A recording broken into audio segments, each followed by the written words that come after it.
കോടതി വളപ്പിൽ വെച്ച് ഉമ്മ നോക്കി നിൽക്കെ ഉമ്മയോട് ചോദിക്കുന്നു ഉദ്യോഗസ്ഥർ, ഈ പെൺകുട്ടിയോട്, മോളെ, നിന്റെ ഉമ്മയാണ് വന്നിരിക്കുന്നത്, നീ നിന്റെ ഉമ്മയുടെ കൂടെ പോകുന്നുവോ അതോ നിന്റെ കാമുകന്റെ കൂടെ പോകുന്നുവോ?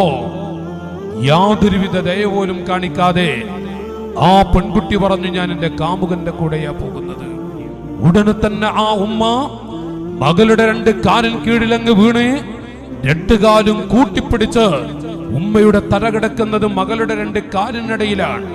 മോളെ എന്ന് വിളിച്ച് പൊട്ടിപ്പൊട്ടിക്കരയുമ്പോ ആ ഉമ്മയെ കാലുകൊണ്ട് തട്ടിയിട്ട് പോകുന്ന പെൺകുട്ടിയുടെ അവസ്ഥ, മോളെ, എന്റെ ശബ്ദം കേൾക്കുന്ന പെൺകുട്ടികളോട് പറയട്ടെ, മോളെ, 5 മിനിറ്റ് സുഖത്തിന് വേണ്ടി ഏതെങ്കിലും ഒരു കാമുകന്റെ കൂടെ നീ ഇറങ്ങിപ്പോകുമ്പോ, മോളെ, അവന്റേത് കഴിഞ്ഞാൽ